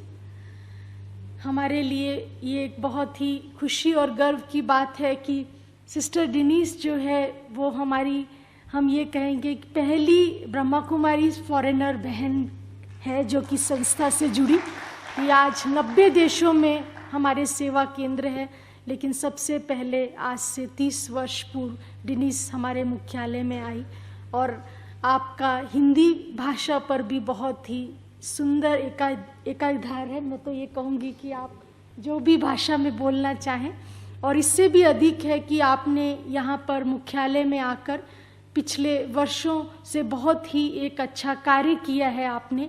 वो है वैल्यू एजुकेशन से के संबंध में आपने बुक्स लिखी हैं, उसके बारे में सिस्टर डिनीस खुद ही बताएंगे। अब मैं आमंत्रित करती हूँ डिनीस बहन को। Om Shanti. Honored and respected speakers on the dais and my friends, brothers and sisters in the audience. Time is passing very quickly, so I will speak to you in English because it's quicker than in Hindi. फिर भी हिंदी बता सकती हूँ, लेकिन English ठीक रहेगा।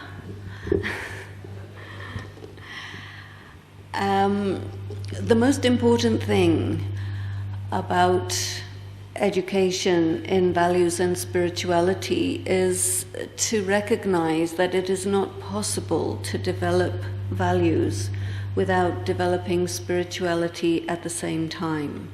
So this postgraduate diploma of education in values and spirituality is a 7-month course at university level. We found that many people think that you should educate the younger generation, you should educate the children in values, but I found that pretty much children are very pure, they're very value-based, they have a natural sense of justice and goodness. And so I didn't find that it was necessary to teach values to children. Anyway, their parents, teachers, and religious leaders are often giving them instruction in values. But the problem is that these values are not demonstrated by the external moral authorities, and therefore the children become confused and they also become corrupted by observing that the elders say one thing and they do something different. And so they learn that it is good to say one thing and do something different. But also they feel betrayed, and so they don't like this.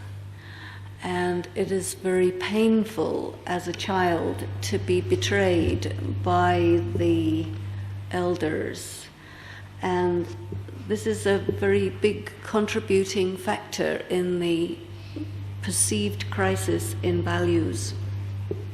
So the Course addresses this reality and focuses the attention on adult learners. Most of the people who study the Course are university and college lecturers, and we have a lot of demand. Rajasthan government has asked us to provide this course for 4,000 school teachers, but it's a very new course. Only since about 1 year it has become available. It took about 5 years to develop. I think that education for work has created enormous pressure on young people, and it doesn't prepare them for life. It doesn't prepare them for social interaction, for parenting, for many of the aspects that are necessary for a worthwhile and meaningful life. And consequently, the other problems which Dr. Prem Masand has mentioned about ill health have occurred. So we have been offering this course, training people, and we have found that every single one of them experiences substantial change in their inner life, in their interactions with their family members and their colleagues at work, and their relationships in the larger social sphere. A person needs to have self-respect. Without that, they are not able to respect society or the relatively small unit of the family. And so we take all of the spiritual concepts and spiritual practices that we learn in the Brahmakumari's World Spiritual University and apply them in the secular context of everyday life here in India. So I will not take your more time, but I just like to let you know that this course exists. It has a website, www.valueeducation.com, and if anyone would like to see the books or talk to me about it, I'm here in Gyan Sarovar in the multimedia office. Thank you very much. Om Shanti. बहुत बहुत धन्यवाद Dinis बहन। अब मैं आमंत्रित करती हूँ हमारे बीच उपस्थित guest of honour Mrs Sunita Godbole ji. आप यहाँ पर बम्बई से आए हैं, आप पीआरओ हैं times group, times foundation Mumbai.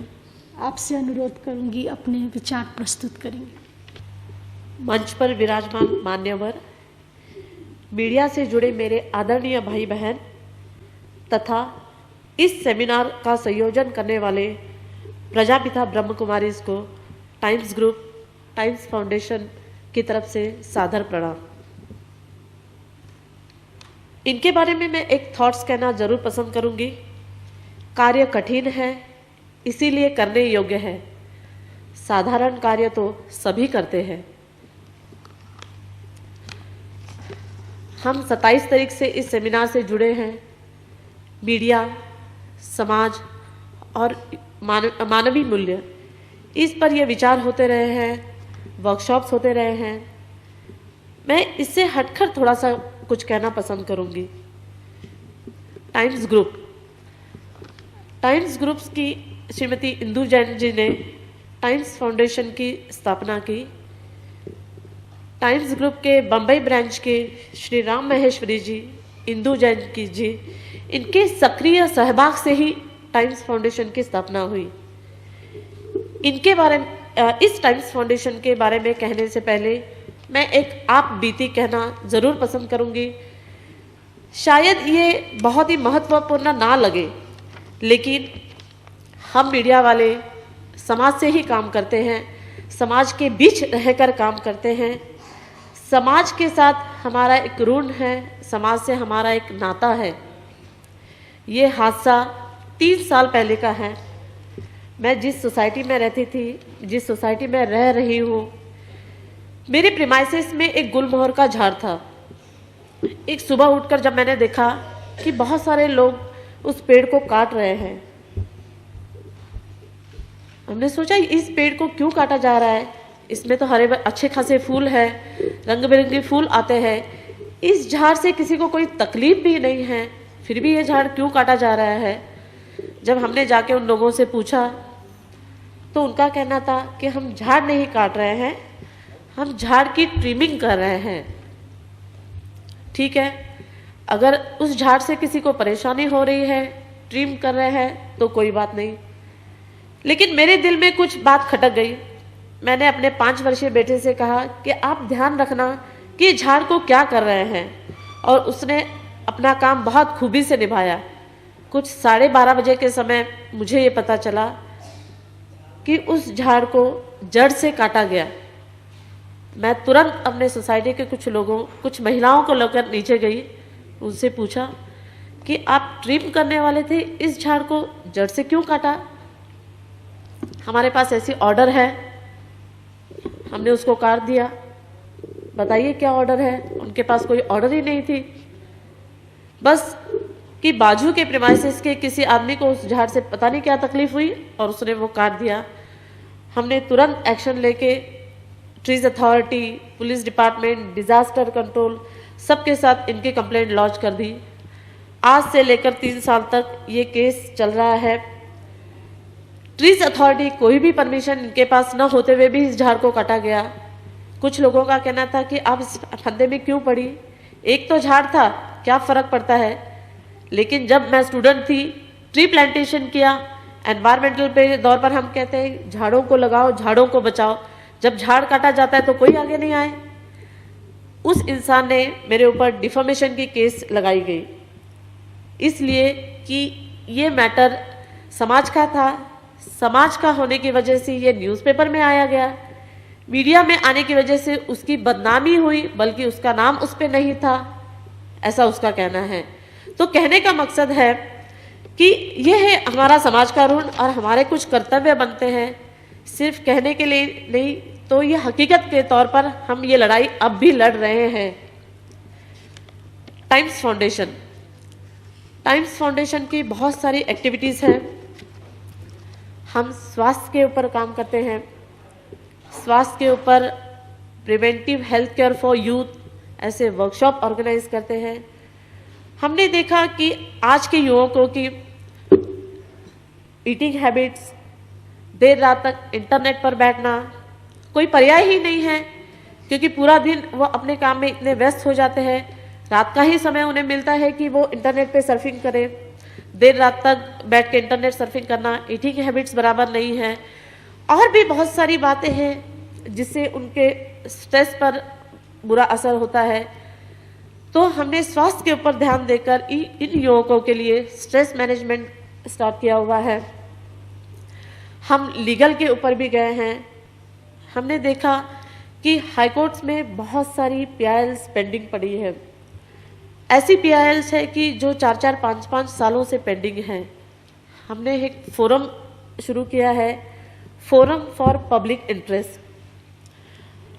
हम स्पिरिचुअलिटी, आध्यात्मिक के ऊपर भी हमने ध्यान दिया है। हमने Vipassana, art of living, yoga, इस माध्यम से बच्चे, युवक, बुजुर्ग इनको साथ लेकर हमने ये कार्य शुरू किया हुआ है। एनवायरमेंटल, जिसका मैंने अभी ही जिक्र किया था, हम स्कूली बच्चों के साथ आई लव ट्री इस माध्यम को लेकर ट्री प्लांटेशन का काम हमने कर रखा है। बहुत ही महत्वपूर्ण कार्य शिक्षा का। बंबई के तकरीबन 500 स्कूलों में मंथन द्वारा हमने ये प्रकल्प शुरू किया है मिड डे फूड।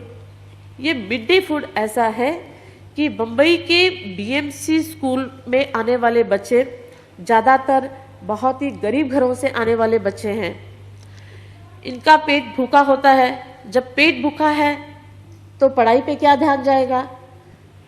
तो गवर्नमेंट ने इनके लिए मिड डे फूड स्कीम चलाई, लेकिन टाइम्स ग्रुप, टाइम्स फाउंडेशन, हमारे ये ध्यान में आया कि ये जो फूड आ रहा है इसकी क्वालिटी बहुत ही नीचे लेवल की है।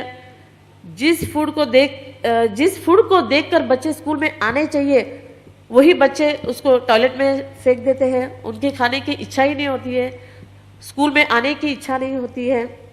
हमने इस्कॉन के लोग और बहुत सारे लोगों के साथ मिलकर हमने इस फूड की क्वालिटी बढ़ाई। इस फूड यानी जो मिलने वाली खिचड़ी है, इस खिचड़ी की क्वालिटी बढ़ाई और आज वो बच्चे आते हैं अपने सुखी समाधानी से आते हैं। उन्हें पता चलता है कि हमें बहुत अच्छा खाने मिलने वाला है, बहुत अच्छी पढ़ाई मिलने वाली है। तो ये बहुत ही बड़ा मिड डे फूड का कार्यक्रम हमने शुरू किया हुआ है। Women's for movement peace and prosperity, महिलाओं के लिए भी हमने शुरू किया है। जो महिलाएं गरीब वर्ग की है उनके लिए इनकम जनरेटिंग स्कीम, इसके बारे में हम सोच रहे हैं। बम्बई में बहुत सारी ऐसी ऑर्गेनाइजेशन हैं जो इनकम जनरेटिंग स्कीम हमारे महिलाओं को दे सकती है। उनके साथ हमारी बातचीत चल रही है और इसी तरह से हमारी ये टाइम्स फाउंडेशन का काम चल रहा है।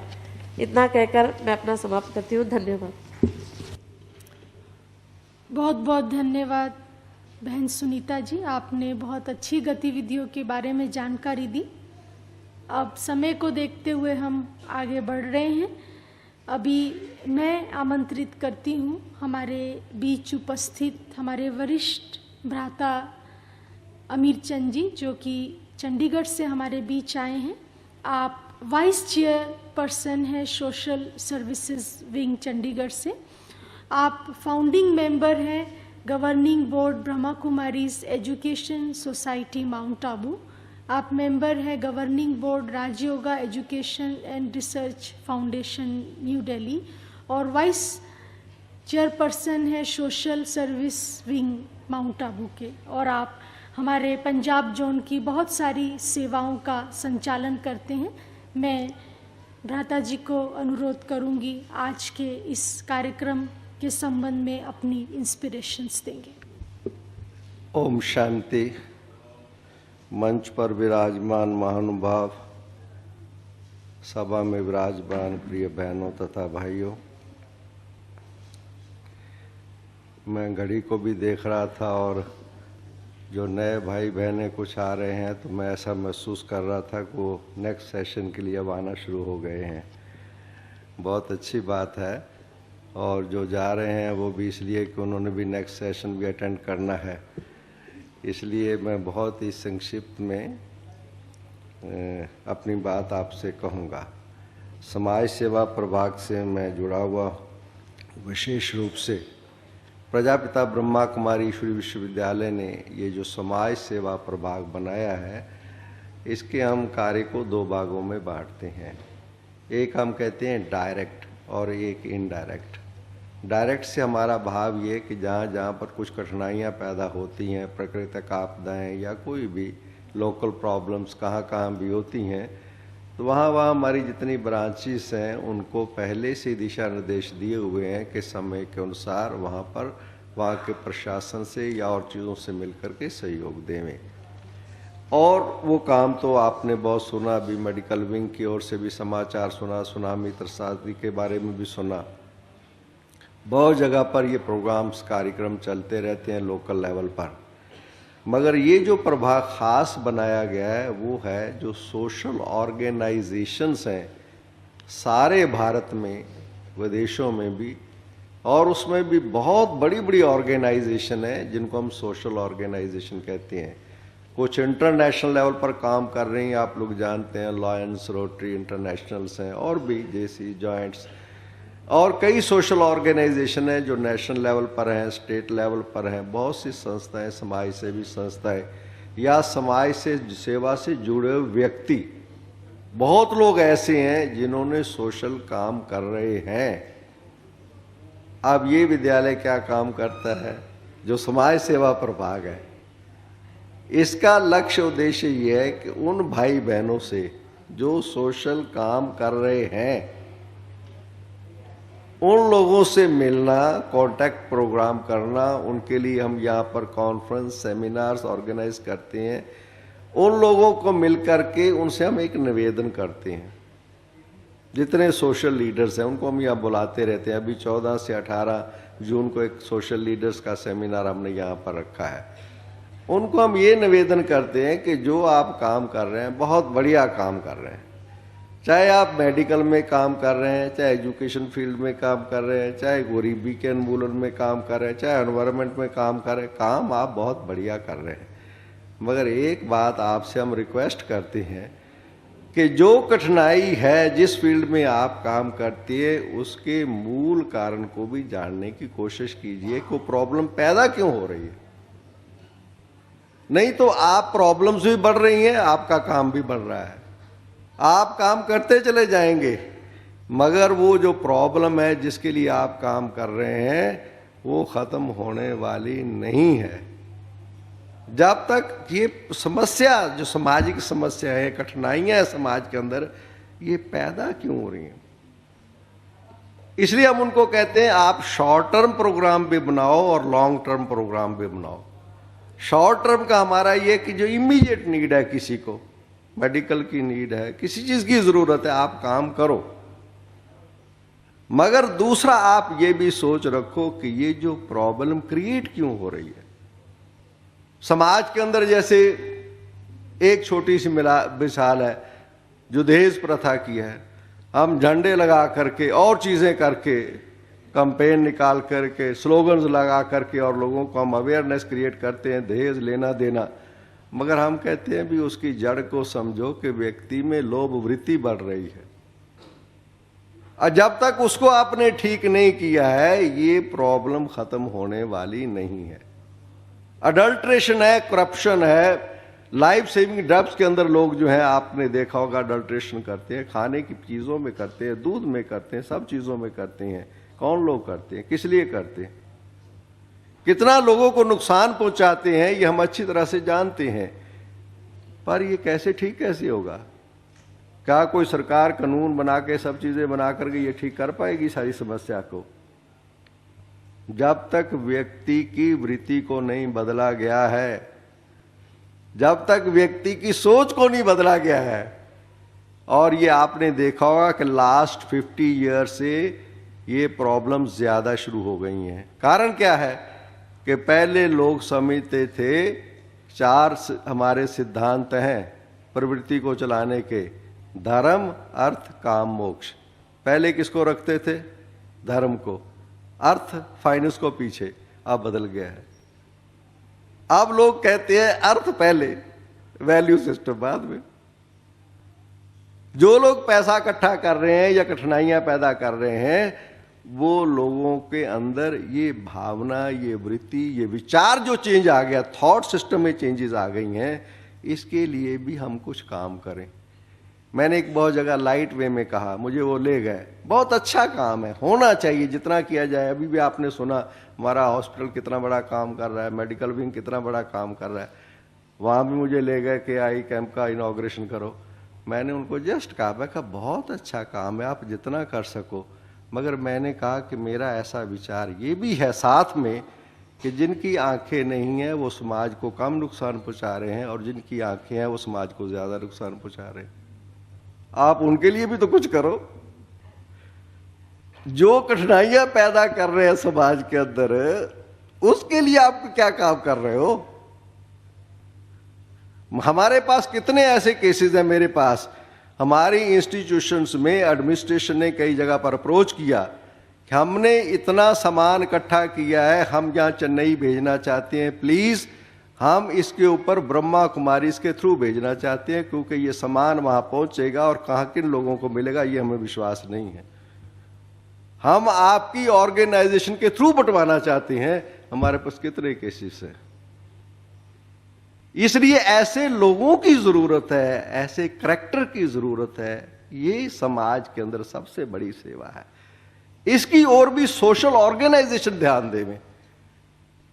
हम ये नहीं समझे कि समाज के अंदर प्रॉब्लम पैदा हो उसका हम समाधान कर देवे, बीमारी आए उसकी ट्रीटमेंट कर देवे, वो चीज पैदा हो उसका सिस्टम कर देवे। मगर ये सोशल ऑर्गेनाइजेशन अगर ये सोच भी साथ लगा देवे कि समाज की समस्याएं जो पैदा हो रही हैं उसका रूट क्या है, और वो रूट ये है कि व्यक्ति के विचार में परिवर्तन आ गया है। जब व्यक्ति के अंदर ये अवेयरनेस पैदा नहीं की जाएगी, जब व्यक्ति को ये नहीं समझाया जाएगा, उनके मन बुद्धि में ये नहीं बिठाया जाएगा, अरे भाई राजा सिकंदर ने भी कहा था जब मेरा जनाजा निकले तो मेरे हाथ बाहर निकाल देना, मैं क्या साथ ले जा रहा हूं, तो कितना इकट्ठा कर लेगा। आज आप तो मीडिया के लोग बैठे हुए हैं, इतना समाचार मिलता है कि इंसान तूने कितना इकट्ठा करना है, आखिर तेरी कोई सीमा तो चाहिए, तो लिमिट बना ले कि बस इतना काफी है। There is no limit. लोग इतना जब इकट्ठा करते हैं, हमारी बहनें हंसी में सुनाती कि एक व्यक्ति था 9 पीढ़ी के लिए तो है, चिंता थी 10वीं पीढ़ी का क्या होगा। ये सोच जब तक नहीं बदलेगी समाज के अंदर कठिनाइयां पैदा होती रहेंगी। इसके लिए हम वेरियस प्रोग्राम ऑर्गेनाइज करते हैं, यहाँ भी सेमिनार्स ऑर्गेनाइज करते हैं, कॉन्फ्रेंसेस करते हैं, और सारे देश के अंदर जगह जगह पर कॉन्फ्रेंसेस कैंपेन्स करते हैं, और सोशल ऑर्गेनाइजेशंस के लोगों को बुलाते हैं और उनसे निवेदन करते हैं कि जो आप काम कर रहे हैं बहुत बढ़िया कर रहे हैं, उसके साथ साथ ब्रह्मा कुमारीज को भी साथ रखो, और लोगों के अंदर संस्कार परिवर्तन, विचार परिवर्तन, डिवाइनाइज दी सोसाइटी। आज इस आपने भी सुना होगा कि इस साल का हमारा थीम भी यही है कि ये समाज को वैल्यू बेस्ड कैसे बनाए थ्रू स्पिरिचुअलिटी। ये सारे वर्ष का थीम है हमारा कि समाज को वैल्यू बेस्ड कैसे बनाए। ये सोशल ऑर्गेनाइजेशन हमें सहयोग देवे। ये कार्य समाज सेवा प्रभाग कर रहा है। धन्यवाद। ओम शांति। बहुत बहुत धन्यवाद भ्राता अमीरचंद जी। आप सोच को बदलने की बात कह रहे थे तो मुझे कुछ पंक्तियाँ याद आई कि सोचों को बदलो तो सितारे बदल जाएंगे, सोचों को बदलो तो सितारे बदल जाएंगे, नज़र को बदलो तो नज़ारे बदल जाएंगे। किश्तियाँ बदलने की ज़रूरत नहीं, दिशाओं को बदले तो किनारे बदल जाएंगे, दिशाओं को बदलो तो किनारे बदल जाएंगे। आइए अब एक और महत्वपूर्ण हमें मार्गदर्शन मिलेगा एक दिशा की ओर कहीं। हमारे आज के सेशन के आदरणीय चेयरपर्सन भ्राता डॉक्टर एस महापात्रा जी, आप एक्स MP हैं, farmer assistant editor times of India Delhi, और आपके जो व्यक्तित्व में बहुत से अनुभव की बातें जुड़ी हुई हैं, मैं कुछ पंक्तियों में पढ़ना चाहूँगी। Professor Dr. Mahapatra is a former member of Parliament for Lok Sabha and Rajya Sabha. He was ex-General Secretary for All India Congress and presently holding the position of Chairman of Foreign Affairs Club of India and Institute of Diplomatic Studies. He is also President of Global Cooperation Society, NGO, United Nations, India. Professor Mahapatra is a visiting professor for South Korea, Japan, and Washington. He also holds the position of Vice President for International Progress Organization, Vienna Global Peace Network, Oslo, and Secretary General for International Navroz Society, and also related with the many peace-related association. I request Dr. Mahapatra ji.